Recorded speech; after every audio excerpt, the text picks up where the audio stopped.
Welcome to TN job updates. TN job update சேனலுக்கு உங்களை அன்புடன் வரவேற்கிறோம். இன்னைக்கு நம்ம வீடியோவில் எதை பற்றி பார்க்க போகிறோம் அப்படின்னா, கூட்டுறவு வங்கி தேர்வுக்கான பாடத்திட்டம் பற்றி தான் இந்த வீடியோவில் பார்க்க போகிறோம்.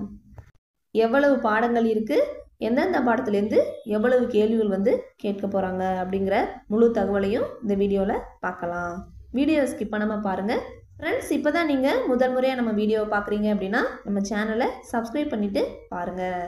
நீங்கள் கொடுக்குற ஒவ்வொரு ஆதரவும் தான் அடுத்தடுத்த வீடியோ போடுறதுக்கான மோட்டிவேஷனாக அமையும். வாங்க வீடியோக்குள்ளே போகலாம். இந்த கூட்டுறவு எக்ஸாமை பொறுத்த வரைக்கும் எழுத்து தேர்வு, நேர்முக தேர்வு, இது ரெண்டு அடிப்படையில் தான் தேர்வு செய்வாங்க. எழுத்து தேர்வை பொறுத்த வரைக்கும் 170 மார்க் எழுத்து தேர்வுக்கு கொடுப்பாங்க. நேர்முக தேர்வுக்கு 30 மார்க்கு, ஆக மொத்தம் 200 மார்க் எக்ஸாம் இருக்கும். இந்த எழுத்து தேர்வை பொறுத்த வரைக்கும் 200 கேள்விகள் கேட்பாங்க. ஒரு கொஸ்டினுக்கு 0.85 மார்க்கு, அதாவது எந்த ஒரு நெகட்டிவ் மார்க்கெல்லாம் கிடையாது. ஒரு கேள்விக்கு 0.85 மார்க் கொடுப்பாங்க. ஆக மொத்தம் 200 கேள்விகள் கேட்பாங்க. 170 மார்க் அதை கன்வெர்ட் பண்ணியிருப்பாங்க. அதுக்கப்புறம் நேர்முக தேர்வை பொறுத்த வரைக்கும் அதுக்கு 30 மார்க்கு. எந்தெந்த பாடத்தில் எவ்வளோ கேள்விகள் கேட்பாங்க அப்படின்னு பார்த்தோன்னா, ஃபஸ்ட்டு 100 கொஷின் இந்த கூட்டுறவு பேஸ் பண்ணி தான் கேட்பாங்க. அடுத்த 100 கொஷின் ஜென்ரல் ஸ்டடீஸ்லேருந்தும் தமிழ்லேருந்தும் கேட்பாங்க. அந்த ஃபஸ்ட்டு அந்த 100 கொஷின் எந்தெந்த பாடத்துலேருந்து கேட்பாங்க அப்படின்னு பார்க்கலாம். முதல்ல கூட்டுறவு மேலாண்மை, இதுலேருந்து ஒரு 35 கேள்விகள் கேட்பாங்க. அடுத்து கூட்டுறவு கடன் மற்றும் வங்கியியல், இதுலேருந்து ஒரு 35 கேள்விகள் கேட்பாங்க. அடுத்தபடியாக கூட்டுறவு கணக்கியல், இதுலேருந்து ஒரு 20 கேள்விகள் வரும். அடுத்து எம்ஐஎஸ் மற்றும் கணினி பயன்பாடு, கணினி அடிப்படைகள், இதுலேருந்து ஒரு 10 கேள்விகள். ஆக மொத்தம் இந்த கூட்டுறவுலேருந்து ஒரு 100 கேள்விகள் கேட்பாங்க. அடுத்தபடியாக பொது அறிவுலேருந்து 80 கேள்விகளும், தமிழில் 20 கேள்வியும் கேட்பாங்க. இதுக்கு ஒரு 100 கேள்விகள், மொத்தம் 200 கேள்விகள் கேட்பாங்க. சரி, வாங்க சிலபஸ்குள்ளே போகலாம். மொத்தம் 6 பாடங்கள் இருக்குது. அதான் அந்த கூட்டுறவு மேலாண்மை, கூட்டுறவு கடன் மற்றும் வங்கியியல், கூட்டுறவு கணக்கியல், எம்ஐஎஸ் மற்றும் கணினி பயன்பாடு, கணினி அடிப்படைகள், பொது அறிவியல், தமிழ், மொத்தம் 6 பாடங்கள். இன்னைக்கு நம்ம கூட்டுறவு மேலாண்மை பற்றி பார்க்கலாம். இந்த கூட்டுறவு மேலாண்மையில் மொத்தம் 9 டாபிக் இருக்குது.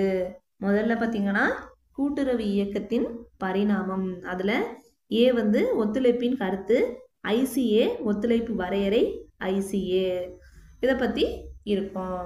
அடுத்து பி ஒத்துழைப்பின் கோட்பாடுகள் பரிணாமம், அதாவது 1937 London, England 1966, Paris France 1995, Manchester England, இதுலேருந்து கேள்விகள் கேட்பாங்க.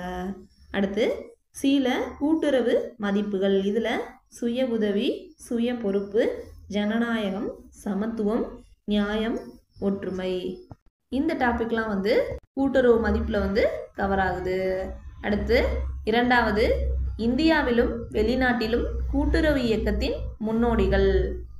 இந்த சிலபஸை நம்ம 1 or 2 டைம்ஸ் ரீட் பண்ணி பார்த்தாலே ஓரளவுக்கு நமக்கு ஒரு ஐடியா கிடச்சிருக்கும். ஆல்ரெடி நீங்கள் எக்ஸாம் எழுதியிருந்தீங்கன்னா உங்களுக்கு தெரிஞ்சிருக்கும். இவங்களோட நேமில் இவங்களை பற்றி நிறைய கேள்விகள் கேட்டிருப்பாங்க.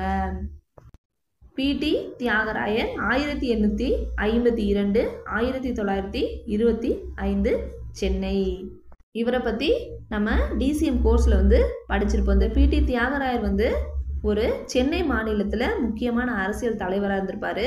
இவரோட நினைவாக தான் சென்னையில் டி நகர்னு சொல்கிறோம் இல்லையா, தியாகராய நகர், அது இவரோட பேரோட நினைவாக தான் வச்சுருப்பாங்க. ஸோ இவரை பற்றி நம்ம ப்ரீஃபாக பார்க்கலாம், ஒரு வீடியோவில் பார்க்கலாம். பிஎஸ் குமாரசாமி ராஜா 1898, 1957 ராஜபாளையம், இவர் ராஜபாளையத்தில் பிறந்திருக்காரு. ஒரு கேள்வி ஒன்று முக்கியமான கேள்வி இருக்குது. அதாவது ராஜபாளைய தந்தை யார் அப்படிங்கிற மாதிரி கேள்வி ஒன்று இருக்குது. ஆன்சர் வந்து இந்த குமாரசாமி ராஜா. ராஜபாளைய தந்தை யார்னா குமாரசாமி ராஜா. இது வந்து முக்கியமான கேள்வி. அடுத்து டாக்டர் பி நடேசன் அவர்கள், சேலம். இவர் வந்து பார்த்தீங்கன்னா ஒரு முக்கியமான தலைவர் தான். இவர் பேரில் சென்னையில் வந்து கூட்டுறவு நிறுவனம் வந்து இருக்குது. அதாவது NICMனு சொல்லிட்டு Natesan institute of cooperative management வந்து இவர் பேரில் தான் இருக்குது. இவர் வந்து முக்கியமான தலைவர். அடுத்து கே நாச்சியப்ப கவுண்டர் 1904 1951 சேலம். இவர் பேரில் வந்து ஒரு கேள்வி இருக்குது. அதாவது கொங்கணாபுர கூட்டுறவு சங்க தலைவர் யார் அப்படின்னு முக்கியமான ஒரு கேள்வி இருக்குது. யாருன்னா இவர் தான் KA நாச்சியப்ப கவுண்டர் தான் வந்து கொங்கணாபுர கூட்டுறவு சங்க தலைவராக இருந்திருக்காரு. அடுத்து MP நாச்சிமுத்து 1914 1987 சென்னிமலை. இந்த சென்னிமலையின் பேரை கேட்குறப்போவே எல்லாருக்கும் தெரிஞ்சிருக்கும். சென்னிமலையில் தான் வந்து திருப்பூர் குமரன் வந்து பிறந்திருப்பாரு. எங்கன்னா ஈரோடு மாவட்டம் பெருந்துறையில் சென்னிமலை என்ற இடத்துல தான் வந்து திருப்பூர் குமரனும் பிறந்திருப்பாரு. அங்கே தான் வந்து இந்த MP நாச்சிமுத்து அவர்களும் பிறந்திருக்காங்க. இவர் வந்து கைத்தறி நெசவாளர் கூட்டுறவு சங்கத்தை வந்து உருவாக்கியிருக்காரு. அதில் வந்து ஒரு முக்கியமான தலைவராக வந்து விளங்கியிருக்காரு. அடுத்து PS ராஜகோபால நாயுடு 1914 2009 வேலூர். அதாவது ஒவ்வொருத்தவங்களை பற்றியும் நம்ம பார்த்துட்டு போக வேண்டாம், அதுக்கு தனித்தனியாக வீடியோ போடுவோம். முக்கியமான கேள்விகள் ஒவ்வொருத்தவங்களை பற்றின முக்கியமான கேள்விகளை வந்து நம்ம வந்து வீடியோவாக போடுவோம். இப்போ சிலபஸை மட்டும் ஓவராலாக ரீட் பண்ணிக்கலாம். Robert oven 1771 1858. இவர் வந்து ஒரு முக்கியமான தலைவர். கூட்டுறவு இயக்கத்தை தோற்றுவித்ததில் ராபர்ட் ஓவனுக்கு வந்து முக்கியமான பங்கு இருக்குது. ராபர்ட் ஓவனை யாரும் மறக்காதீங்க. அடுத்து வேல்ஸ் சார்லஸ் போரியர் 1772 1837. இவங்க வந்து பிரான்ஸில் இருந்திருக்காங்க. Doctor William king 1786 1865. வில்லியம் கிங்கும் ஒரு முக்கியமான தலைவர் தான். இவர் வந்து இங்கிலாந்தில் பிறந்திருக்காரு. அதுக்கப்புறம் ஹெர் பிரான்ஸ் சூல்ஸ் 1809 1883. அதுக்கப்புறம் ஹெர் FW ரைபீசன் 1818 1888. இவங்க வந்து ஜெர்மனி. ராக்டேல் முன்னோடிகள் வந்து முக்கியமான ஸ்டோரி தான் வந்து ராக்டேல் முன்னோடிகள். இதை பற்றி நம்ம வந்து ஒரு வீடியோ போடலாம். அடுத்து மான்செஸ்டர் 1844 இங்கிலாந்து. அடுத்து மூணாவது டாபிக் இந்தியாவில் கூட்டுறவு இயக்கம் பரிணாமம் மற்றும் வளர்ச்சி. அதில் வந்து சுதந்திரத்திற்கு முன் 1875 முதல் 1946 வரைக்கும். இதில் சர் ஃப்ரெடரிக் நிக்கல்சன் அறிக்கை வருது. இது வந்து ஒரு அறிக்கை. ரைபீசன் 1895 1897. எட்வர்ட் மேக்லகன் கமிட்டி ஒத்துழைப்பு. ராயல் கமிஷன் இந்தியாவில் விவசாயம் கூட்டுறவு திட்டமிடல் குழு 1946. அடுத்து B சுதந்திரத்திற்கு பின் 1947 முதல் 1990 வரைக்கும் 5 ஆண்டு திட்டங்கள் மற்றும் கூட்டுறவு மேம்பாடு. தேசிய கூட்டுறவு பயிற்சிக்கான கவுன்சில், தேசிய கூட்டுறவு மேம்பாட்டு கழகம். ஒத்துழைப்புக்கான குழு ஸ்ரீ ராம்நிவாஸ் மிர்தா தலைவர். அதாவது இந்த ஒத்துழைப்புக்கான குழுவுக்கு வந்து யார் தலைவர்னா இந்த ஸ்ரீ ராம்நிவாஸ் மிர்தா. இது வந்து முக்கியமான கேள்வி. அகில இந்திய கிராம கடன் மதிப்பீடு குழு, இதுக்கு யாருன்னா ஸ்ரீ P வெங்கடப்பையா வந்து தலைவர். அகில இந்திய கிராம கடன் மதிப்பீடு குழுவுக்கு வெங்கடப்பையா தலைவராக இருப்பார். விவசாய கடன் மறு ஆய்வு குழுக்கு யாருன்னா குஸ்ரோ வந்து தலைவராக இருப்பார். அடுத்து நாலாவது டாபிக் புதிய பொருளாதார கொள்கையை அமல்படுத்திய பிறகு கூட்டுறவு நிறுவனங்கள். வங்கித்துறை சீர்திருத்தத்திற்கான நரசிம்மன் குழு. அதுக்கப்புறம் பணிக்குழு குறுகிய கால கூட்டுறவு கடன் கட்டமைப்பின் மறுமலர்ச்சி 2005 பேராசிரியர் வைத்தியநாதன் அதாவது குறுகிய கால கூட்டுறவு கடன் கட்டமைப்பின் மறுமலர்ச்சி, இதுக்கு யார் தலைவர்னா பேராசிரியர் வைத்தியநாதன் தான் வந்து தலைவர். இது வந்து ஒரு முக்கியமான கேள்வி. ஐந்தாவது டாபிக் வெளிநாட்டில் கூட்டுறவு இயக்கம். அதில் வந்து ஜெர்மனியில் கூட்டுறவு இயக்கம். ஜெர்மனின்னு எடுத்துட்டோம்னா மறக்கவே மறக்காதீங்க, ஜெர்மனி அதாவது மணி அப்படிங்கிறத ஞாபகம் வச்சுக்கோங்க. ரைபீசன் சங்கங்கள், சூல்ஸ் டெலிச் சங்கங்கள், இவங்க வந்து ஜெர்மனி. ரைபீசன் சூல்ஸ் டெலிச் வந்து ஜெர்மனி அப்படின்னு ஞாபகம் வச்சுக்கோங்க. காப்பீட்டு வீட்டு வசதிகள். அடுத்து B வந்து கிரேட் பிரிட்டனில் கூட்டுறவு. பிரிட்டன் எடுத்துட்டோம்னா ராக்டேல் முன்னோடிகள். ஜெர்மனியில் ரைபீசன் சூல்ஸ் வருவாங்க. பிரிட்டன் எடுத்துக்கிட்டோம்னா அங்கே ராக்டேல் முன்னோடிகள் வருவாங்க. சமத்துவ சமூகம், சில்லறை விற்பனை கடைகள், கூட்டுறவு மொத்த விற்பனை சங்கம், நுகர்வோர் கூட்டுறவு விவசாயம், கூட்டுறவுகள், காப்பீடு, வீட்டு வசதி, கடன், கூட்டுறவு, கல்வி, கூட்டுறவு ஒன்றியம். அடுத்து டென்மார்க்கில் கூட்டுறவு இயக்கம். டென்மார்க்னு எடுத்துக்கிட்டோம்னா பால் பண்ணை. டென்மார்க்கில் வந்து பால் பண்ணை வந்து முக்கியத்துவம் கொடுக்கணும். அதுக்கு வேளாண்மை கூட்டுறவு, நுகர்வோர் கூட்டுறவு, கூட்டுறவு பால் பண்ணைகள், கடன், காப்பீட்டு, வீட்டு வசதி, கூட்டுறவு முட்டை மற்றும் பன்றி இறைச்சி சங்கங்கள். அடுத்து ஜப்பானில் கூட்டுறவு இயக்கம். விவசாய கூட்டுறவுகள், மீன்பிடி கூட்டுறவுகள், நுகர்வோர், கடன், தொழில்துறை, அரசியல் சங்கங்கள் மற்றும் அரசியல் கூட்டமைப்புகள். அடுத்து அமெரிக்காவில் கூட்டுறவு இயக்கம். விவசாய கடன் கொள்முதல், சந்தைப்படுத்துதல் சங்கங்கள், கிராம சேவை கூட்டுறவுகள், சுகாதார கூட்டுறவுகள். அடுத்து இத்தாலியில் கூட்டுறவு இயக்கம். பாங்கோ போபோலரே அப்படின்னா மக்கள் வங்கி. மக்கள் வங்கி என்றால் என்ன அப்படிங்கிற மாதிரி கேட்பாங்க. அதுக்கு ஆன்சர் பாங்கோ போபோலரே. அடுத்தபடியா காசா கிராமிய அப்படின்னா கிராமப்புற வங்கிகள். காசா கிராமிய அப்படின்னா என்ன அப்படின்னு கேட்பாங்க. இல்லாட்டி கிராமப்புற வங்கிகள் அப்படின்னா என்ன அப்படின்னு கேட்பாங்க. காசா கிராமியனா கிராமப்புற வங்கிகள். விவசாய சங்கம், தொழிலாளர்கள் சங்கம். அடுத்து பிரான்சில் கூட்டுறவு இயக்கம். விவசாய கூட்டுறவுகள், சிண்டிகேட், காப்பீடு, வீட்டு வசதி, மீன்பிடி, தொழிலாளர்கள் கூட்டுறவு. அடுத்து இஸ்ரேலில் கூட்டுறவு இயக்கம். கிப்புட்ஜி மற்றும் மொசாவிம். விவசாய கூட்டுறவு. அதாவது கிப்புட்ஜி மற்றும் மொசாவிம் எங்கு அதிகமாக காணப்படுகிறது அப்படின்னு கேட்பாங்க. நமக்கு ஒன்றுமே புரியாது, என்னடா பயாலஜியில் மாதிரி கேட்குறாங்களே அப்படின்னு. இது வந்து கேட்டிருக்காங்க ஆல்ரெடி. கிப்புட்ஜி மற்றும் மொசாவிம் வந்து எங்கே அதிகமாக காணப்படுகிறது அப்படின்னா இஸ்ரேல். அதை வந்து ஞாபகம் வச்சுக்கோங்க. அப்படின்னா என்னன்னு பார்த்தீங்கன்னா விவசாய கூட்டுறவு தான் வந்து கிப்புட்ஜி மற்றும் மொசாவிம் அப்படின்னு சொல்கிறாங்க. விவசாயம், கடன், நுகர்வோர், உற்பத்தி, நுகர்வோர் கூட்டுறவு. அடுத்து ஸ்வீடனில் கூட்டுறவு இயக்கம். இந்த ஸ்வீடனில் 2 கொஸ்டின் முக்கியமான கொஸ்டின் இருக்கு. போன டைம் வந்து இந்த பேக்ஸில் வந்து அதாவது தொடக்க வேளாண்மை கூட்டுறவு கடன் சங்கத்திற்கான தேர்வில் வந்து இந்த கேள்வி வந்து கேட்டிருந்தாங்க. கேஃப் என்றால் என்ன அப்படின்னு கேட்டிருந்தாங்க. கோஆப்ரேட்டிவ் ஃபோர்பண்டன்ட், அதுதான் வந்து கேப்னு சொல்லுவோம்.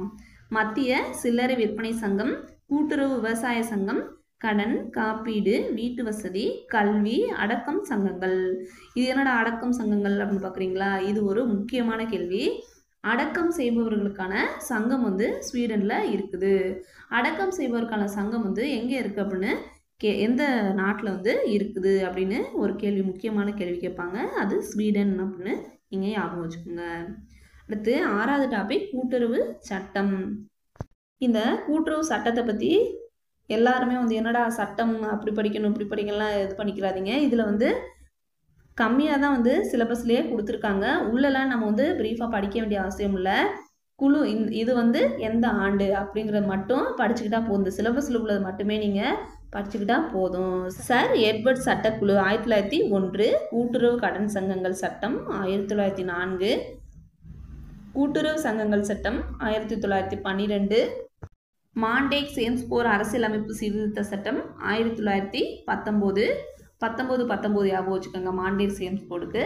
அப்புறம் மெட்ராஸ் கூட்டுறவு சங்கங்கள் சட்டம் 1932, மல்டி யூனிட் கூட்டுறவு சங்கங்கள் சட்டம் 1942, 1954 தமிழ்நாடு கூட்டுறவு சங்கங்கள் சட்டம்.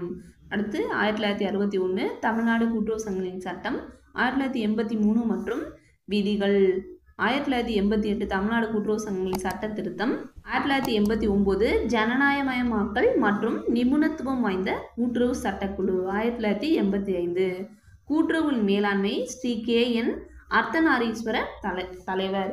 இந்த அர்த்தநாரீஸ்வரர் வந்து ஒரு முக்கியமான ஒரு கேள்வியாக கேட்பாங்க.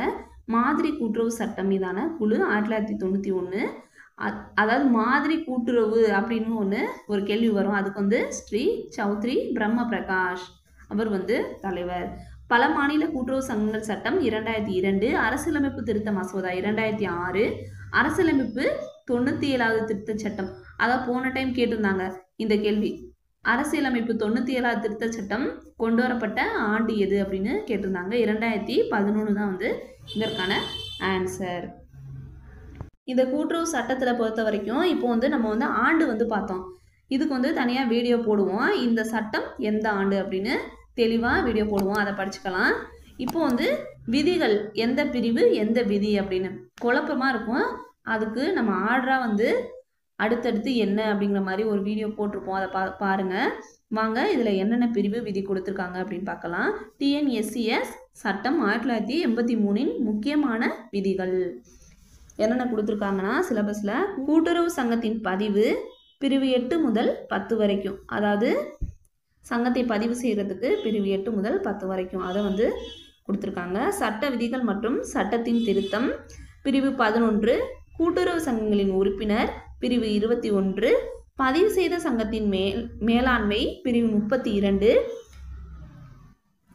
வாரியத்தின் கூட்டங்கள் பிரிவு 33, பதிவு செய்த சங்கத்தின் கடமைகள் சலுகைகள் பிரிவு 37, நிகர லாபத்தை அகற்றுதல் பிரிவு 72, விசாரணை பிரிவு 81, ஆய்வு மற்றும் விசாரணை பிரிவு 82, பதிவு செய்த சமூகத்தால் கணக்குகள் மற்றும் புத்தகங்களை பராமரித்தல் பிரிவு 84, கூடுதல் கட்டணம் பிரிவு 87, குழுவின் மேலதிக அமர்வு பிரிவு 88, தீர்வு தகராறுகள் பிரிவு 90, பதிவு செய்த சமூகத்தை முடிவுக்கு கொண்டு வருதல் பிரிவு 137, ஆணைகள் முடிவுகள் விருதுகள் மற்றும் உத்தரவுகளை நிறைவேற்றுதல் பிரிவு 143, மேல்முறையீடு மறு ஆய்வு மறுபரிசீலனை பிரிவு 152 இதெல்லாம் வந்து கொடுத்துருக்காங்க. கண்டிப்பாக இந்த டாப்பிக்லேருந்து ஒரு 4 கொஸ்டின் வந்து கேட்டே தீருவாங்க. அதை வந்து நம்ம வரிசையாக படித்து ஞாபகம் வச்சுக்கலாம். பிரிவு 8 கூட்டுறவு சங்க பதிவுக்கான விண்ணப்பம், 9 வந்து பதிவு செய்தல், 10 பதிவு சான்று, 11 துணை விதி திருத்தம், 12 நேரடி துணை விதி திருத்தம். இது போல் வரிசையாக வந்து நம்ம மனப்பாடம் பண்ணி வச்சுக்கலாம். அதிகமாக பிரிவு 80 கேட்பாங்க. 80 அதுக்கப்புறம் 81 82 என்னென்ன வரும் அப்படிங்கிற மாதிரி ஞாபகம் வச்சுக்கோங்க. பிரிவு 80 தணிக்கை, பிரிவு 81 விசாரணை, பிரிவு 82 ஆய்வு புலனாய்வு, பிரிவு 83 நிதி உதவும் வங்கி புத்தகத்தை ஆய்வு செய்தல், 84 புத்தகங்கள் பராமரித்தல், 87 தண்ட தீர்வை.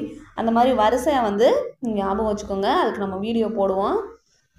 அடுத்த டாபிக் வந்து கூட்டுறவு சங்கங்களுக்கு பொருந்தும். இதில் வந்து இந்திய தண்டனை சட்டம், அத்தியாவசிய பொருட்கள் சட்டம், பணிக்கொடை சட்டம், சிவில் நடைமுறை சட்டம், இந்திய ஒப்பந்த சட்டம், போனஸ் செலுத்துதல் சட்டம், TN கடைகள் மற்றும் நிறுவன சட்டம், எண்ணெய் சட்டம் மற்றும் BR சட்டம். அதாவது இந்திய தண்டனை சட்டம் அது வந்து ஒரு கொஞ்சம் தான் இருக்கும், அதை வந்து பார்த்துக்கலாம். அத்தியாவசிய பொருட்கள் சட்டம் இது வந்து நியாய விலைக்கடை இருக்கு இல்லையா, அதை சம்மந்தமாக இருக்கும். அடுத்து பணிக்கொடை சட்டம், பணியாளர் பணிக்கொடை சட்டம். இது வந்து இந்த பணியாளர்களுக்கு ஊதியம் வழங்குறது, எவ்வளோ ஆண்டுக்கு எவ்வளோ ஒரு முறை வந்து ஊதியம் வந்து உயர்வு வந்து வரும் அப்படிங்கிற மாதிரி இதில் எல்லாமே இருக்கும். அதுக்கப்புறம் இந்திய ஒப்பந்த சட்டம், அதாவது ஒப்பந்தம் செய்ய தகுதியுடைய நபர்கள், அதை பற்றி இருக்கும். அதை பற்றி நம்ம பார்க்கலாம். அடுத்த டாபிக் கூட்டுறவு மேலாண்மை, நிர்வாகத்தின் செயல்பாடுகள், முடிவெடுத்தல், கூட்டுறவு நிர்வாகத்தின் அம்சங்கள், கடன் கூட்டுறவு மேலாண்மை, கடன் அல்லாத கூட்டுறவு மேலாண்மை, கூட்டுறவு நிர்வாகத்தின் செயல்பாட்டு பகுதிகள், அலுவலக நிர்வாகம். இதெல்லாம் வந்து உள்ளே வந்து நிறையா இருக்குது. நம்ம வந்து டாபிக் மட்டும்தான் இங்கே கொடுத்துருக்கோம். அடுத்து 8வது கூட்டுறவு கல்வி மற்றும் பயிற்சி. இதுலேருந்து கண்டிப்பாக ஒரு கேள்வி கேட்பாங்க. கல்விக்கும் பயிற்சிக்கும் எவ்வளவு நிதி வந்து ஒதுக்குறாங்க அப்படிங்கிற கேள்வி வந்து எப்பயுமே கேட்பாங்க. போன டைம் வந்து கேட்டிருந்தாங்க. இதில் பார்த்தீங்கன்னா உறுப்பினர் மற்றும் பணியாளர் மேம்பாட்டில் கூட்டுறவு கல்வி மற்றும் பயிற்சியின் பங்கு, உறுப்பினர்கள் கல்விக்கான நிறுவனங்கள், மாநிலம் மற்றும் நாட்டில் உள்ள கூட்டுறவு பயிற்சி நிறுவனங்கள், அதை பற்றி பார்த்துக்கணும். இதெல்லாம் வந்து இதில் கவர் ஆகுது. கூட்டுறவு பயிற்சி நிறுவனங்கள்லாம் ஒன்றும் இல்லை, நம்ம சொன்னல நடேசன் கூட்டுறவு மேலாண்மை சென்னையில் இருக்குல்ல, அது போல் தமிழ்நாட்டில் எத்தனை இருக்குது அப்படிங்கிற மாதிரி பார்த்து வச்சுக்கிட்டா போதும். கூட்டுறவு நிர்வாகம் அடுத்த டாபிக். கடைசி வந்து கூட்டுறவு நிர்வாகம், நிர்வாகம், நிர்வாகக்குழு, கூட்டுறவு தேர்தல். கூட்டுறவு தேர்தலை பற்றி இதில் இருக்கும். இப்போ நம்ம பார்த்தது கூட்டுறவு மேலாண்மை வந்து இது ஃபுல்லாக எல்லா சிலபஸ் ஃபுல்லாகவே கூட்டுறவு மேலாண்மை வந்து கவர் ஆகிருக்கு. அடுத்து கூட்டுறவு கடன் மற்றும் வங்கியல் கொஞ்சம் இருக்கும், கூட்டுறவு கணக்கியலில் கொஞ்சம் இருக்கும், MIS கணினி பயன்பாடு கணினி அடிப்படையில் கொஞ்சம் இருக்கும். அதை அடுத்த வீடியோவில் பார்க்கலாம். இந்த கூட்டுறவு மேலாண்மையிலேருந்து தான் வந்து அதிகப்படியான கேள்விகள் வந்து இருக்கும். இதை ஃபுல்லாக கவர் பண்ணிட்டாலே ஓரளவு, அடுத்தலாம் வந்து கொஞ்சம் தான் வந்து இருக்கும். இதை ஃபுல்லாக கவர் பண்ணிட்டா ஓரளவுக்கு வந்து ஈஸியாக இருக்கும். டயத்தை வேஸ்ட் பண்ணாதீங்க. இப்போவிலேருந்தே படிக்க ஆரம்பிச்சிருங்க. நோட்டிஃபிகேஷன் வந்து ஒரு 45 டேஸ்லேயே வந்து எக்ஸாம் வந்து கான்டாக்ட் பண்ணிடுவாங்க. ஸோ இப்போவே படிக்க ஆரம்பிச்சிருங்க. நம்ம சேனலில் டெய்லி வந்து முக்கியமான கேள்விகள் மற்றும் ப்ரீவியஸ் இயர் கொஸ்டின் பேப்பர்லாம் வந்து நம்ம வந்து போடுறோம். பார்த்து பயனடைஞ்சுக்கோங்க. நன்றி. இந்த வீடியோ உங்களுக்கு பிடிச்சிருந்தா மறக்காம லைக் பண்ணுங்க, உங்களோட ஃப்ரெண்ட்ஸ் அண்ட் ஃபேமிலிக்கு ஷேர் பண்ணுங்க. இது போன்ற பல பயனுள்ள தகவலை தொடர்ந்து பெற நம்ம டிஎன் ஜாப் அப்டேட் சேனலை மறக்காம